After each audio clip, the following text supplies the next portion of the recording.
Good morning to all of you. Today we are going to discuss about the electric field intensity on axial or non-axial point to a electric dipole. आज हम physics कक्षा 12 electrostatics पहले chapter में पढ़ने जा रहे हैं। द्विध्रुव की अक्ष पर स्थित किसी बिंदु P पर विद्युत क्षेत्र की तीव्रता की गणना और उसके बाद निरक्षीय स्थिति पर बिंदु P रखेंगे और उस पर इस द्विध्रुव के कारण विद्युत क्षेत्र की तीव्रता की गणना करेंगे। ये एक इलेक्ट्रिक डाइपोल है AB। AB वैद्युत द्विध्रुव है जो -Q और +Q दो इक्वल और अपोजिट, दो बराबर और विपरीत आवेशों से मिलकर बना हुआ है। इसका केंद्र O है। Centre of the dipole is O से एक्सियल पोजीशन पर इसे हम अक्षीय स्थिति भी कहते हैं और इसे हम एंड ऑन और अनुदैर्ध्य लॉन्जिट्यूडनल और एंड ऑन पोजीशन भी कहते हैं। यहां द्विध्रुव के केंद्र O से डिस्टेंस स्मॉल r पर कोई बिंदु P स्थित है। Here electric field intensity is to be calculated on the point P at distance r from center O of dipole। दोनों आवेशों को हम अलग अलग पॉइंट चार्ज के रूप में मानेंगे और दोनों के अलग अलग इंडिविजुअल P पर इलेक्ट्रिक फील्ड इंटेंसिटी या विद्युत क्षेत्र की तीव्रता की गणना करेंगे और उसके बाद वेक्टर सम उनका करेंगे, उनका सदिश योग करेंगे तो दोनों का मिला के इस द्विध्रुव का प्रभाव दिखाएगा। Individual effect of electric field intensity by both charges will be the collective effect of that electric dipole। E1 ये डायरेक्शन है। P पॉइंट पर फील्ड जो -Q लगाएगा, जब हम कंसेप्ट ऑफ इलेक्ट्रिक फील्ड पढ़ रहे थे तो हमने ये पढ़ा था कि इलेक्ट्रिक फील्ड माइनस चार्ज की ओर लगता है और प्लस चार्ज से दूर लगता है। इसलिए मैंने माइनस चार्ज की ओर इस P पॉइंट पर जो भी इलेक्ट्रिक फील्ड इंटेंसिटी है उसकी डायरेक्शन को इस तरफ दिखाया है। ये E1 वेक्टर से इलेक्ट्रिक फील्ड इंटेंसिटी दिखाई गई है और इसकी डायरेक्शन जो -Q के कारण है वो इस तरफ है। -Q से इस पॉइंट P की डिस्टेंस यहां से यहां तक स्मॉल r, यहां से यहां तक स्मॉल l, तो फिर AP, A से P तक की डिस्टेंस मैंने यहां लिखी हुई है AP equal to R plus L। ऐसे ही +Q से इलेक्ट्रिक फील्ड इंटेंसिटी हमेशा आउटवर्ड होती है, बाहर की ओर होती है, तो फिर यहां E2 ये वाली जो इलेक्ट्रिक फील्ड इंटेंसिटी है वो इस +Q के कारण है जो P को बाहर की ओर धकेलेगा, इस डायरेक्शन में ले जाएगा और उसकी डायरेक्शन को मैंने यहां दिखाया हुआ है। ये E2 है। +Q चार्ज से पॉइंट P का डिस्टेंस R माइनस L है। BP इक्वल टू है R माइनस L। यहां से यहां तक का R है, यहां से यहां तक का L है, तो यहां से यहां तक का R माइनस L है। अब आप ये देख रहे होंगे कि इलेक्ट्रिक फील्ड इंटेंसिटीज E1 है -Q चार्ज के कारण, E2 है +Q चार्ज के कारण, दोनों ही लीनियर है, एक ही रेखा में है लेकिन अपोजिट डायरेक्शन में काम कर रहे हैं। नॉर्मल एक्सपीरियंस से ये बोल सकते हैं कि जिस चार्ज के पास में है P पॉइंट उस चार्ज के कारण इलेक्ट्रिक फील्ड ज्यादा अप्लाई होगा और जिस चार्ज से पॉइंट P दूर है वहां इलेक्ट्रिक फील्ड इंटेंसिटी कम होगी। तो फिर E2 बिगर कि E1, E2 is bigger than E1 क्योंकि E2 +Q के कारण इस पर चार्ज इलेक्ट्रिक फील्ड इंटेंसिटी है जो पास में है, तो E2 ज्यादा बड़ी है और E1 छोटी है। क्योंकि लीनियर है, एक ही रेखा में दोनों वेक्टर अपोजिट डायरेक्शन में काम कर रहे हैं, तो रिजल्टेंट निकल के आता है E2 माइनस E1। यही हमारी नेट इलेक्ट्रिक फील्ड इंटेंसिटी होगी, यही हमारा परिणामी विद्युत क्षेत्र होगा। परिमाण को यहां प्रदर्शित किया है हमने और इसको नंबर 1 दिया, इसको हमने इक्वेशन 1 दिया। अब हम इसमें वैल्यू पुट करते जाएंगे तो हमारा डेरिवेशन निकल के आएगा, एक्सप्रेशन निकल के आएगा और ये जो ई नेट होगी वो ई नेट कुल विद्युत क्षेत्र, कुल परिणामी विद्युत क्षेत्र की तीव्रता इस पूरे सिस्टम मतलब इलेक्ट्रिक डाइपोल स्थिर विद्युत द्विध्रुव की परिणामी क्षेत्र की तीव्रता होगी। It will be the resultant intensity due to that system and that is an electric dipole. तो आइए शुरू करते हैं। ई नेट इक्वल टू, अगर हम निकालने जाएं E2, चूंकि ये दोनों पॉइंट चार्ज का कोई मीडियम हमें नहीं लिखा गया है, इसका अर्थ है ये एयर है या वैक्यूम है, तो फिर हम ई नेट में E2 4 पाई एप्सिलॉन नॉट लेंगे इनटू E2 किस चार्ज के कारण है, Q के कारण।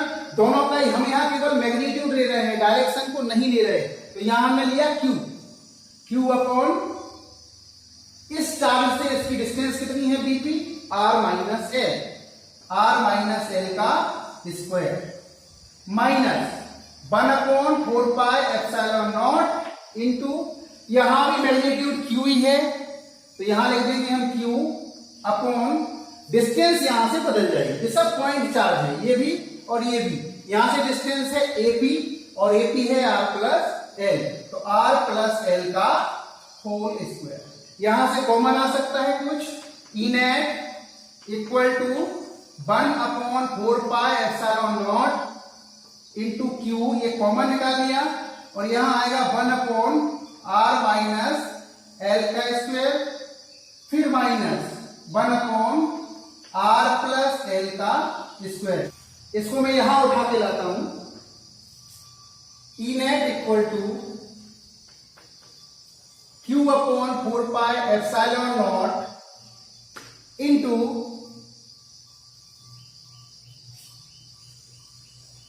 1 अपॉन R माइनस L का whole square minus 1 upon R plus L का होल स्क्वायर। मेरे पास एक फॉर्मूला होता है A minus B A plus B, ये होता है A square minus B square के बराबर। अगर मैं इसको कर दूं A minus B whole square, इसको कर दूं A प्लस B का होल स्क्वायर, तो इसको ही मैं कर दूंगा A square minus B square का होल स्क्वायर। इस फॉर्मूले से हम इसको तोड़ लेते हैं। E net equal to Q upon 4 pi epsilon naught into, इन दोनों को मिला के लिखा मैंने R square minus L square. यहां A की जगह स्मॉल r है, B की जगह स्मॉल l है, तो मैंने A square minus B square की जगह लिखा R square minus L square और इसका whole square. R minus L whole square का इसमें हम जब भाग लगाएंगे तो R plus L whole square आएगा, क्योंकि ये दोनों का मल्टीप्लीकेशन ही है। जब इसका हम इसमें भाग लगाएंगे तो ये वाली क्वांटिटी आएगी R माइनस L का होल स्क्वायर। अब हम आगे बढ़ेंगे। E net equal to Q upon 4 pi epsilon naught, यहां मैं कोष्टक का प्रयोग कर दूंगा वापस। इसको मैं यहां पहले खोल लेता हूं, इसको आप यही खोलेंगे तो गलती होने के चांस कम रहेंगे। R square plus L square plus 2LR minus, bracket में ही खोलूंगा, R square plus L square minus 2LR। इसको आप सॉल्व करेंगे अंदर, upon R square minus L square का whole square. E net equal to Q upon 4 pi epsilon naught, इसको bracket को आप खोलेंगे तो minus R square minus L square, ये माइनस माइनस प्लस हो जाएगा, तो R square plus L square plus 2LR minus R square, इस माइनस का मल्टीप्लाई करता जा रहा हूं मैं, माइनस L स्क्वायर और माइनस माइनस हो जाएगा plus 2LR upon R square minus L square का होल स्क्वायर, और इस ब्रैकेट को मैंने बंद कर दिया। अब यहां देखेंगे पॉजिटिव R स्क्वायर से निगेटिव R स्क्वायर जाएगा, पॉजिटिव L स्क्वायर से निगेटिव L स्क्वायर जाएगा, और 2LR दोनों छूटेंगे, तो ई नेट हो जाएगा, E net equal to Q upon 4 pi epsilon naught. अब मैं ब्रैकेट को 2LR हो जाएगा 4LR, और 4LR को मैं ऐसे लिखता हूं 2L into 2R upon R square minus L square का होल स्क्वायर। इसको जब मैं आगे सॉल्व करता हूं तो मुझे ये जानकारी है कि Q इंटू 2L क्या होता है। Q इंटू 2L होता है electric dipole moment P, magnitude of one charge into distance between both charges, that is electric dipole moment. ये विद्युत द्विध्रुव आघूर्ण है, एक आवेश का परिमाण और दोनों आवेशों के बीच की डिस्टेंस को अगर हम गुणा कर दें तो हमें इलेक्ट्रिक डाइपोल मोमेंट मिलता है। तो Q इंटू 2L की जगह को मैं लिख सकता हूं P। E नेट मेरा यहां आएगा, E net equal to Q into 2L को मैं लिख देता हूं P और 2 साथ में, तो 2P into R upon R square minus L square का होल स्क्वायर। ये आपका इक्वेशन 2। ये इक्वेशन 2 किसी भी इलेक्ट्रिक डाइपोल के कारण उसके अक्ष पर r डिस्टेंस पर रखे किसी पॉइंट P पर इलेक्ट्रिक फील्ड इंटेंसिटी का मैग्नीट्यूड होगा।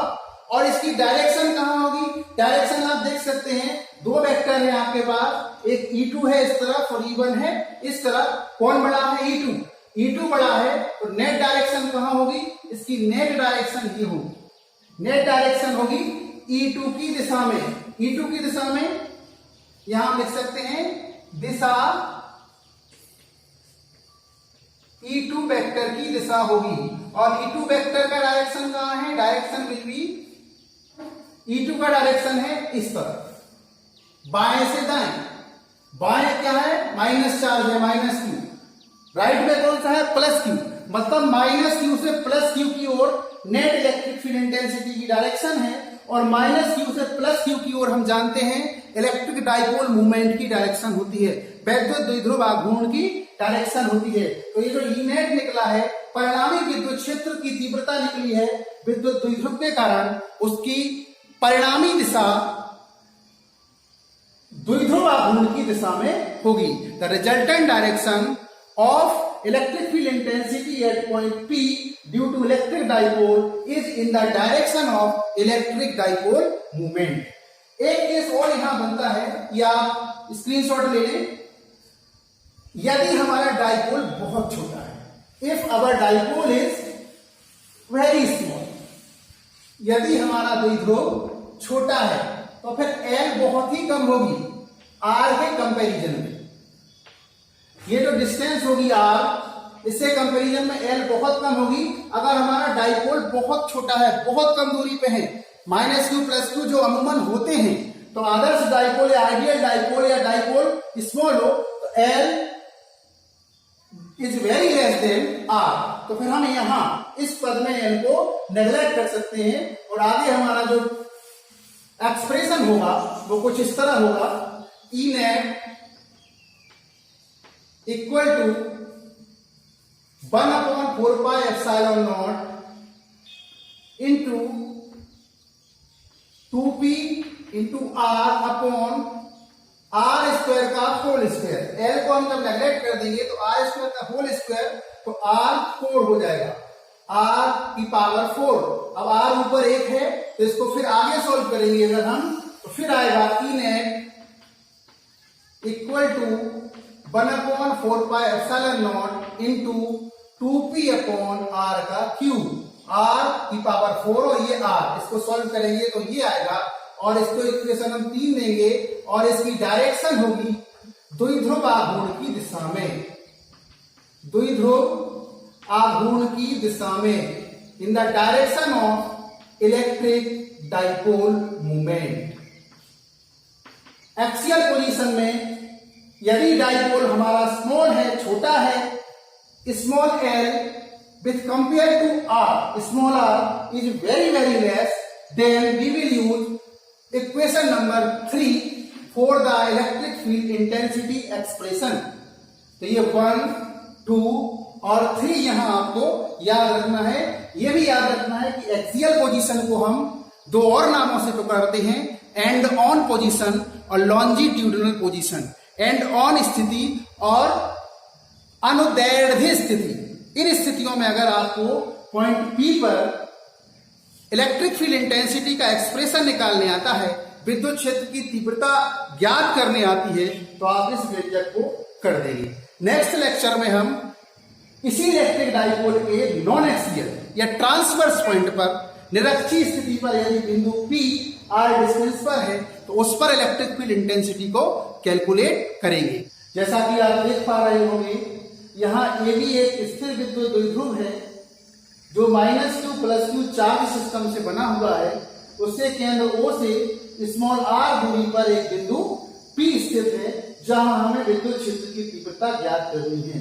Point P is located at distance r from the center of dipole where the electric field intensity is to be calculated. O से A तक की distance small है L है, O से B तक की डिस्टेंस स्मॉल L है और ये R दोनों ट्राइंगल्स के लिए कॉमन है। तो फिर पाइथागोरस थ्योरम से, पाइथागोरस प्रमेय से मैं AP और BP को निकाल सकता हूं और AP और BP दोनों √r² + L² आती है। AP और BP दोनों मैग्नीट्यूड में समान है, लंबाई में समान है, तो फिर जब लंबाई या दूरी किसी भी चार्ज से पॉइंट की सेम है तो फिर यहाँ अट्रैक्शन फोर्स और रिपल्सन फोर्स, आकर्षण बल और प्रतिकर्षण बल बैलेंस होने चाहिए, समान होना चाहिए और इलेक्ट्रिक फील्ड इंटेंसिटी शून्य होना चाहिए। But it is not so, ऐसा नहीं होता है क्योंकि दोनों ही इलेक्ट्रिक फील्ड इंटेंसिटीज की डायरेक्शन डिफरेंट होती है। दूरियां समान है, distances are equal, but the direction of force, direction of electric field intensity are different. विद्युत क्षेत्र की तीव्रताओं की दिशा असमान होने के कारण बिंदु P पर विद्युत क्षेत्र पाया जाता है। यह हम पूर्व ज्ञान से जानते हैं कि +q चार्ज के कारण इलेक्ट्रिक फील्ड हमेशा अवे टू द चार्ज होता है, आवेश से दूर होता है, और -q चार्ज के कारण इलेक्ट्रिक फील्ड आवेश की ओर होता है।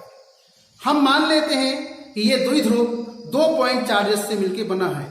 The dipole is the system of 2 equal and opposite charges and we assume these charges as point charges. हम इन आवेशों को बिंदु आवेश मानते हैं।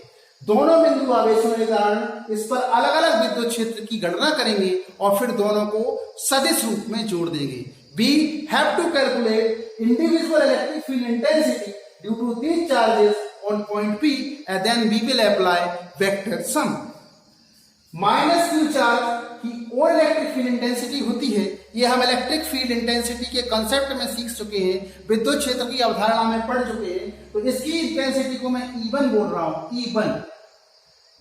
E1 और E1 की डायरेक्शन होगी, E1 की डायरेक्शन P से A की ओर होगी। ऐसे +q के कारण पॉइंट P पर इलेक्ट्रिक फील्ड की इंटेंसिटी, विद्युत क्षेत्र की तीव्रता इस चार्ज से दूर होगी, जो मैंने B से P की ओर यहाँ इस डायरेक्शन में दिखाया है। पहले भी मैं बता चुका हूं कि जहां आपको इलेक्ट्रिक फील्ड इंटेंसिटी निकालनी है वहां यूनिट पॉजिटिव चार्ज को रखा हुआ मानेंगे, एकांक धनावेश को रखा हुआ मानेंगे, तो ये धन इस धन को रिपेल कर देगा और ये ऋण इस धन को अपनी तरफ खींच लेगा।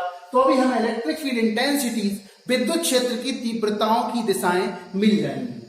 E2 यहाँ है, E1 यहाँ है, दोनों की डायरेक्शन अलग है, इसलिए हमने इनका परिमाणी, इन दोनों का रिजल्टेंट इधर बनाया हुआ है। ये दोनों का रिजल्टेंट है जिसे हमने E नेट से रिप्रेजेंट किया हुआ है।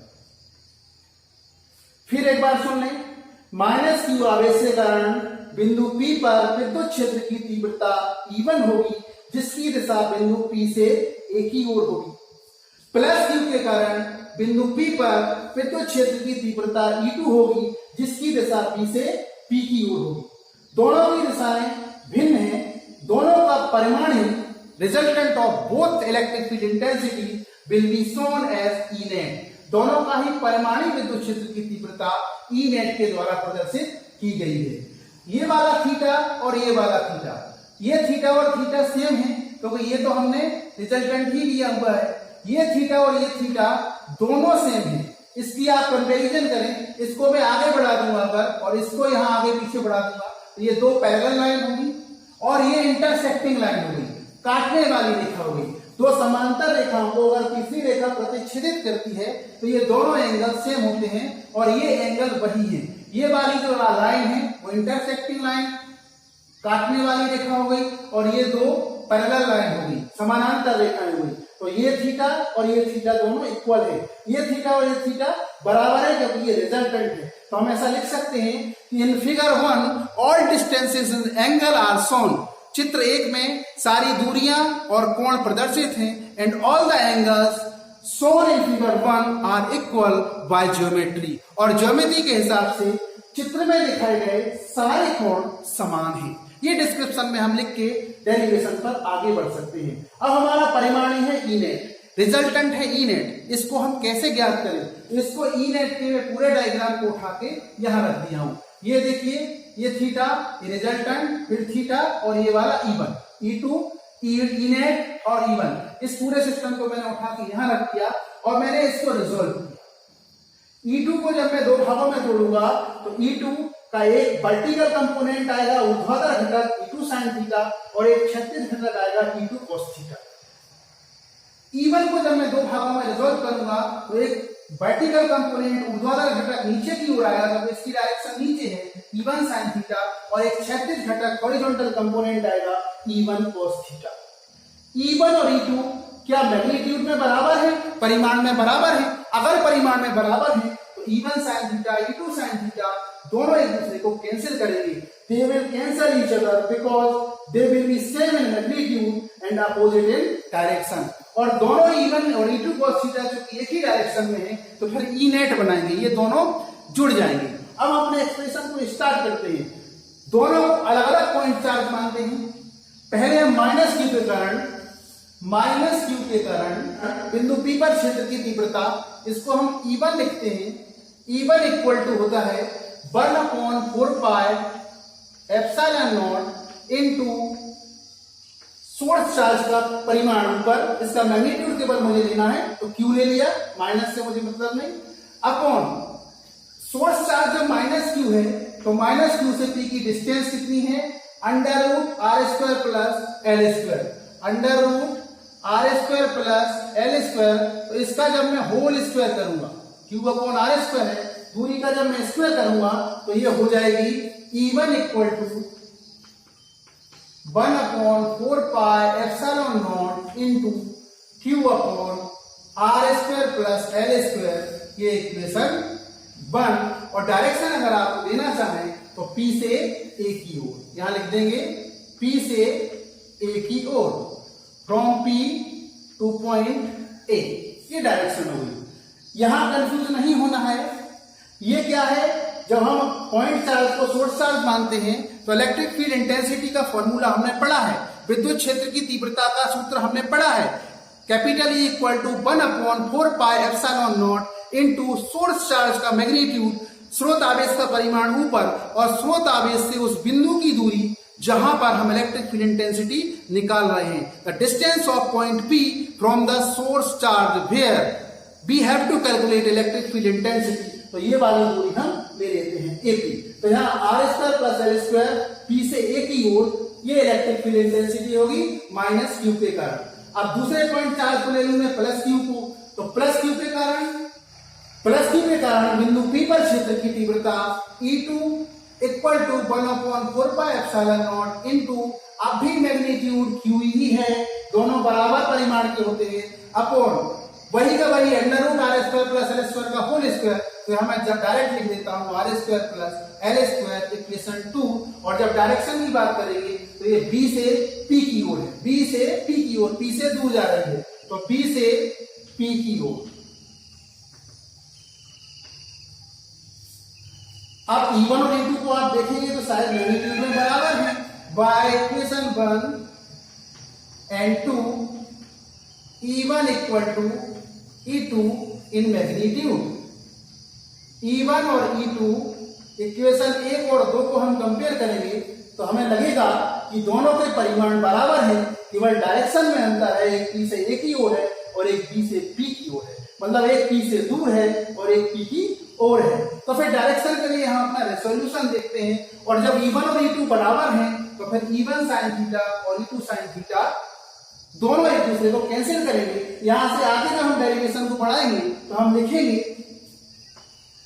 फिगर बी के अनुसार E1 और E2 को ऊर्ध्वाधर और क्षैतिज घटकों में वियोजित किया जा सकता है। According to figure 2, E1 and E2 can be resolved in vertical or horizontal components. Since E1 and E2 are equal, then E1 sin theta will cancel to E2 sin theta, being opposite to each other and equal in magnitude. यदि E1 और E2 बराबर हैं, तब E1 sin theta और E2 sin theta एक दूसरे को निरस्त कर देंगे, क्योंकि वो परिमाण में बराबर और दिशा में विपरीत है। Why? जबकि E1 cos theta and E2 cos theta will be added up to create net electric field intensity. जबकि E1 cos theta और E2 cos theta मिलकर सम्मिलित रूप से परिमाणी विद्युत क्षेत्र की तीव्रता बनाएंगे। तो फिर E नेट क्या होगा? यहां से E नेट होगा E1 cos theta plus E2 cos theta। ये दोनों एक ही डायरेक्शन में हैं, तो एडिड हो जाएंगे, जुड़ जाएंगे। और E1 cos theta plus E2 cos theta को मैं लिख सकता हूं, क्योंकि मुझे पता है E1 और E2 बराबर हैं। अब अगर मैंने थीटा ये लिया है, तो इसके सापेक्ष E2 है विद्युत क्षेत्र की तीव्रता, तो हमें E2 को बचा के रखना है। अगर हम थीटा ये लेते तो फिर हमें E1 को बचा के रखना पड़ता। अभी हम E2 को बचा के रखते हैं, क्योंकि हमें पता है E1 बराबर E2 है, तो हम E1 की जगह क्या लिख सकते हैं? E2। तो E नेट इक्वल टू हो जाएगा, अब मैं डायरेक्ट जोड़ रहा हूं, ये भी E2 cos थीटा, ये भी E2 cos थीटा, तो हो जाएगा 2E2 cos थीटा। इसको समीकरण में फर्स्ट दे देता हूं या थर्ड दे देता हूं, फर्स्ट सेकंड वहां दे दिए, इसको समीकरण में थर्ड दे रहा हूं। अब E2 का मान हम कहां से रख देंगे? E2 का मान इक्वेशन नंबर 2 से, तथा cos थीटा का मान हम रखेंगे OBP, त्रिभुज OBP से आगे बढ़ा देंगे। E नेट इक्वल टू हो जाएगा 2, E2 की वैल्यू रख देंगे, बराबर वैल्यू है किसी की भी रख दें, 1/4πε0 into Q/r² plus L² into cos theta यहां से निकालेंगे OBP से। cos थीटा बराबर होता है आधार बटा कर्ण बेस अपॉन हाइपोटेनस, तो बेस है स्मॉल l और कर्ण है √r² प्लस L², तो BP और AP तो बराबर है, तो हम यहां लिख देंगे base l upon r² plus L² को मैं √ ना लिख के 1/2 लिख सकता हूं। इसी एक्सप्रेशन को जब मैं आगे बढ़ाता हूं तो मुझे मिलता है E नेट इक्वल टू, अब यहां से आप देखें Q इंटू 2L हो सकता है, इसको मैं सीधा लिख दे रहा हूं Q इंटू 2L अपॉन 4πε0। यहां ध्यान रखें 4πε0 पे इसलिए लिख पा रहा हूं क्योंकि मैं ये दोनों चार्जों के बीच के मीडियम को या तो एयर मान रहा हूं या तो वैक्यूम मान रहा हूं, क्योंकि यहां K नहीं है, इंटू L अपॉन, ये देखिए r² प्लस r², यहां पावर 1 ही है, कुछ नहीं है तो पावर 1 है, और यहां 1/2 है, तो 1 प्लस 1/2 को मैं जोड़ दूंगा तो दोनों की पावर कितनी हो जाएगी? r² प्लस L², और 1 प्लस 1/2 जोड़ूंगा तो आ जाएगा 3/2। सॉरी यहां मैं L नहीं लिखूंगा, तो Q इंटू 2L का मैंने पूरा वहां मान लिख दिया है। तो इस तरह से ये हो जाएगा। इसको मैं आगे करूंगा। Now E net equal to 1/4πε0 into Q into 2L की जगह मैं इलेक्ट्रिक डाइपोल मूवमेंट या वैद्युत द्विध्रुव आघूर्ण ले लेता हूं, upon r² plus L² power 3/2। ये इक्वेशन हो जाएगा 4। और यही किसी द्विध्रुव के कारण निरक्षीय स्थिति पर बिंदु P पर विद्युत क्षेत्र की तीव्रता होगी। That will be expression for electric field intensity at point P distance r apart for an electric dipole on non-axial point, निरक्षीय बिंदु पर। यदि फिर यहां से हम शर्त लगा लें कि अगर द्विध्रुव आपका छोटा है, if your dipole is very small, then यदि द्विध्रुव छोटा है, if dipole is small, then तब L is very less than R। L की वैल्यू R की तुलना में ये बहुत दूर है, पॉइंट बहुत दूर, और ये बहुत छोटा है, तो फिर L की वैल्यू हम स्मॉल r की तुलना में नेग्लेक्टेड कर देते हैं, नगण्य मान लेते हैं। तो यहां से निकल के आता है E net equal to 1/4 pi epsilon naught into P upon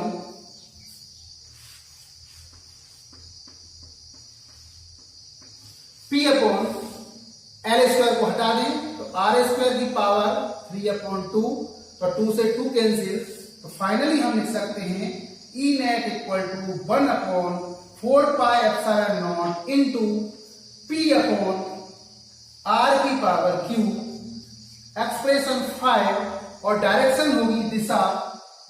यहां आप देख सकते हैं डायरेक्शन ये है, नेट इलेक्ट्रिक फील्ड की डायरेक्शन ये है।